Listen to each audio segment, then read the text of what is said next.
Dear Professor Igor Jouline, thank you for your presentation. Now we have questions from our participants. Can I start? Sure. One question.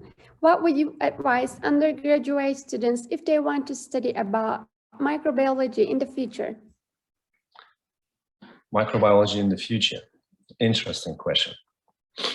Microbiology is a very changing and dynamic field. And you know that because, let's say 3 years ago, we didn't know much about coronaviruses. And now everybody knows what coronavirus is. So virology becomes very popular, so to speak, maybe in a bad sense, but still. So understanding function and lifestyle and other things about viruses are very, very important. So it looks like this is an interesting future for microbiology. We also learned a lot about viruses in the ocean. And it looks like they drive a lot of processes in there. So I would suggest virology is one of the interesting topics. Human microbiome is another great area to study. And you've seen in this brief presentation before my talk, interesting stories how humans develop different types of microorganisms associated with our bodies. And I also mentioned the approach that we're taking, computational approaches in microbiology. They become very interesting as well, because now we can sequence almost all microbes. We don't even need to grow them in order to obtain their DNA sequence and analyze that. So that's another area where I suggest to take a look at if you want to become microbiologist. So I'll mention again virology, human microbiome, and computational approaches to microbiology, favorite areas to study. Thank you. Have you ever gotten different results than you expected during your research?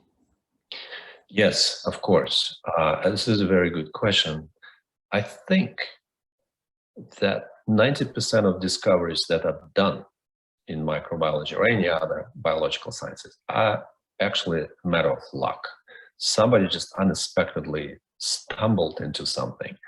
And the trick is here is to recognize that. Is to recognize that you see something unusual and you want to pursue that. It's very rare when you plan for discovery. It's almost impossible because it's unknown. How can you plan for unknown? Another thing I would also mention, especially in experimental biology, experimental science, probably close to 90% of all experiments that you do, they're unsuccessful. And you have to kind of live with that. Sometimes it's painful and frustrating because you work hard and you see that there's no result.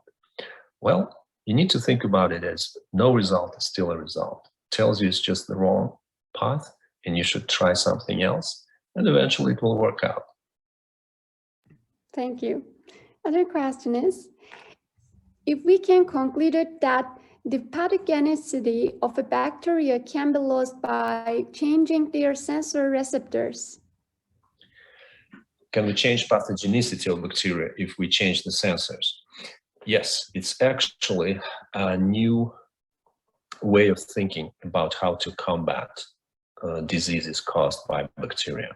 Because as many of you know, we have a problem now with traditional way of developing antimicrobial drugs. So bacteria, many bacteria develop antibiotic resistance. So they become resistant.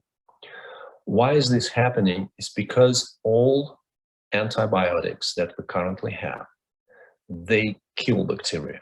So they designed to kill bacteria, to stop their synthesis and just to kill them.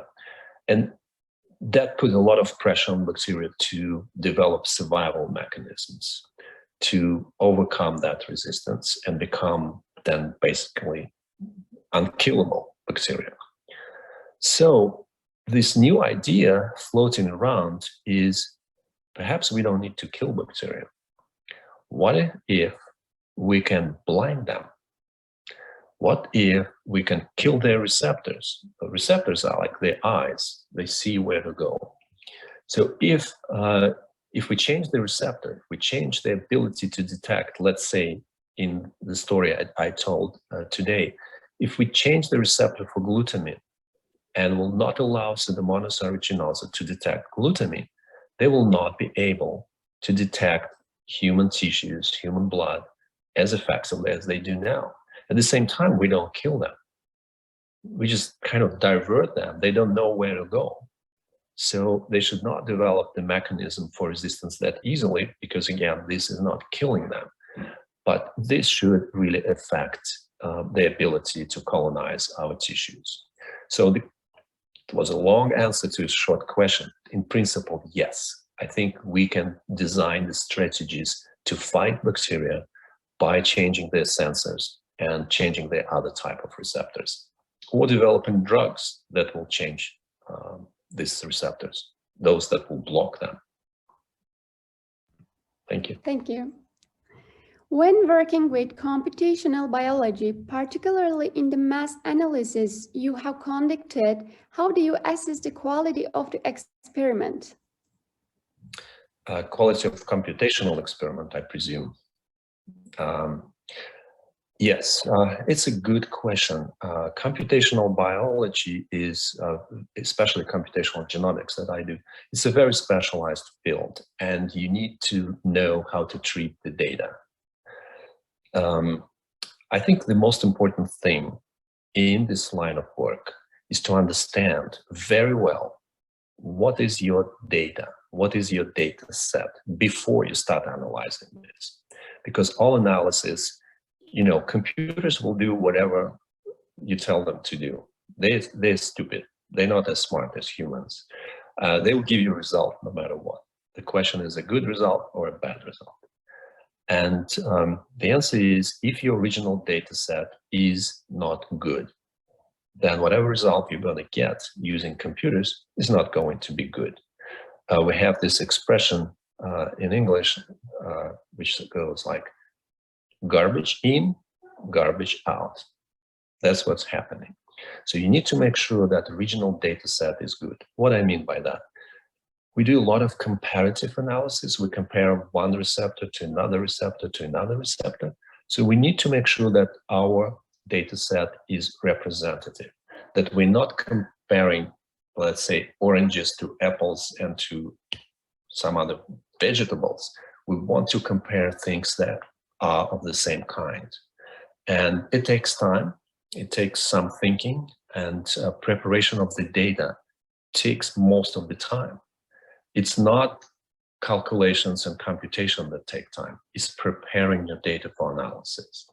And it's very similar to experimental work, where you spend most of your time preparing. You grow your bacteria, you grow a special way, you decide how you're going to open up, how you want to extract certain proteins if you study them. 90% of time you're preparing experiment. And we're doing the same thing. We're preparing the data and we're making sure this is a good quality data before we follow with any type of analysis. And controls, yes, control is a very simple thing. Once we find something, we can go back and do other types of experiments with this data to make sure that different method can tell us the same thing. So it's the same rule of biology. If you would like to know something, you should apply more than one method to the same type of data, to the same type of material that you study. Thank you. Are there any books on microbiology that you can recommend?